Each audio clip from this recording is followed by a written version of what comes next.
is $303.3 million, or 46% of our budget is funded through state general funds. $211.1 million is funded by TennCare, of which $72 million is state match in TennCare. The other large funding source of the department is Title IV E money, which is $77.1 million. State and federal funding, 53% of the federal funding is federal/Medicaid. On the average DCS, if you cut it $1, it costs us $2 more dollars because we get roughly about a 2-to-1 match for all of it, about 50%. To achieve a $10 million in state savings, DCS would actually have to cut its revenue by $19 million, which is a huge, huge cut. The exception, of course, is the youth developmental centers, which are all 100% funded by the state. And we don't want to cut money there, but that's a huge state dollar expenditure that we get no federal match for. If you look at the chart on the next page, it reflects how we utilize our resources in fiscal year 2014. Our recommended base budget request is $647.4 million. $303 million is state appropriation. The two other largest programs are Child and Family Management and our custodial support services. Child and Family Management represents our regional case management and support services, and our custodial support services, which provides in large part for our DCS foster care support payments and residential contracts through state. Together, these make up about 68% of the budget. Another area of our budget that is growing is adoption services, which now makes up about 12%, 0.6% of our base budget, and that's reflected because of the great job that they've done with adoptions. That's going to be, cost of custody is $32,000 a year, approximately about $9,600 per year. Recommended reductions we have is, the first thing we've done is, Doug, is reorganize the fiscal units down from 12 to 7, and I think that that'll leave us better to even look in the future to more centralized fiscal. Most agencies across the state and across the country and in private business are centralizing all fiscal services. So we'll have a reduction of some total of $522,200, total state, which is $337,000, regional fiscal unit reorganization, and there'll be a reduction in positions of about 10 positions, and I think 4 of those are vacant. The other second recommended budget, administrative and operational reductions for OIS, Mr. Chairman, is $925,000, $598,000 total state, and that's a reduction in the OIS to improve efficiency and effectiveness. We were able actually to reduce employees about 10 and pay the other employees and get a better range of employees that could handle the system better. And so we're really tickled with that. We saved money, upgraded the employees we had, and we're able to reduce positions, and it works more effectively. Recommended reduction number 3, administrative staff reorganization, human resources, and inspector general position. We've been able to cut about $712,800. The total state is set $461,100. It realigns our functions and positions, reduction in human services and inspector general. This eliminates some 10 positions that have been reduced, and I think we've got 6 of those that are vacant. We feel good about that. And I brought people over from the Department of Intellectual and Developmental Disabilities to put together with safety, with HR, to be sure that we both are complementing and we can add to each other. And we think that we've added a lot, Mr. Chairman, where both departments are going to glean a lot from working together as far as HR, safety, financial, all these other different things that we're challenged by. Cost increases, which is difficult. The first time, Mr. Chairman, since 2008, CPS investigators will be added. I think that's huge for the department. I mean, we've got a growing problem, and there'll be an additional $378,500, a total of $199,000 that will be spent for case management upgrade, and CPS investigation. In those 21 positions, an additional CPS positions, it'll cost us $1.9 million, and $1 million includes TennCare match. Friday caseloads, integral to reduce the caseloads for our employees. We're putting in $1.3 million total, and which includes $699,000 of state, and that includes the TennCare match. That is to reduce the caseloads across the state, and I think that's the first time in a number of years.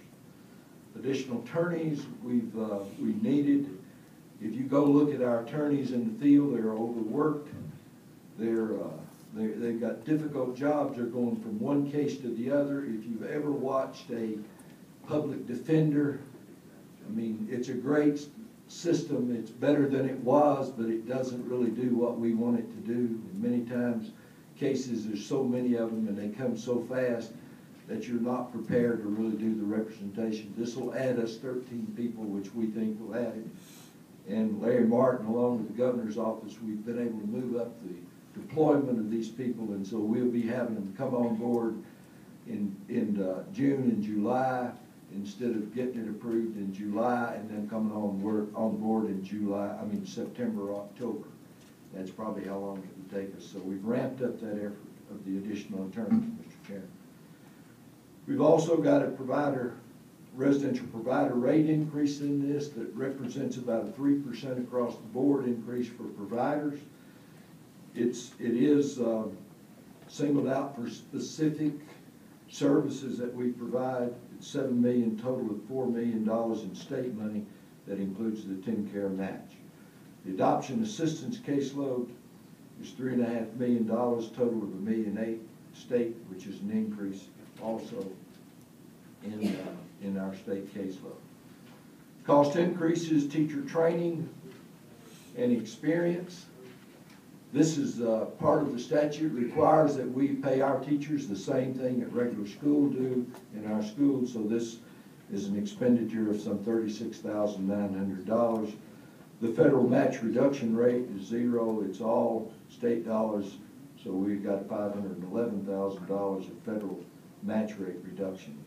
Child advocacy centers, again, we've got a $250,000 total. That's all $250,000 of state money. That is a recommended cost increase for the child advocacy centers across the state. Budget support for key DCS goals, provides resources to improve child protective services. It opens the path to promoting community-driven solutions and supports our transition to a culture of safety and customer service. Mr. Chairman, the only other thing I've got, if there's no questions, I'd like to tell you kind of what we've been about for the last 30 days. If there's no objection. No, continue. Unless I've left it at the office. No, I haven't. Since I've gotten here at the middle of March, I've started a weekly open line, which is a communication piece between the employees, DCS staff, providers, and advocates, and other partners. I've had meetings and staff with Upper Cumberland, Knox regions, and to share what we wanted to do and listen to their concerns. I visited departments Cookville and Mid-Cumberland Regional Office to see their work firsthand. My wife Pat is also visiting offices across the state. I've shared my personal cell phone number with all regional administrators and required them that they notify me personally within an hour of a custodial death. After receiving in that call, I will be notifying legislators when custodial deaths occur in their district. We begin every week with a leadership video conference in all 12 regions across the state. That's never been done, to where we can all understand from the top to the bottom up exactly what we're doing that week. I've received a lot of feedback from frontline DCS employees. Also, we've had firsthand, on the first day I was commissioner, I made a presentation to General Welfare at the State Senate. I spoke to the Tennessee Juvenile and Family Court judges across the country, and the organization represents over 100 judges in the state. I've met with Terry Ash, who's chairman of the Sheriff's Association, Tennessee Sheriff's Association, about how we can work with them better. I've created a kitchen cabinet made of Brad Martin from Saks, who's a former member of this house and a very successful private businessman that contributes a lot of money to kids' issues and people with intellectual disabilities. He's a well-known children's advocate. Also, I've asked Bill Purcell, past chairman of the Tennessee Select Committee on Children and Youth, former mayor, former member of this house, former majority leader, to serve on my kitchen cabinet, and also Dr. Brian Millsaps with the Tennessee Baptist Children's Home, that is the past chief clerk of the house and also Secretary of State.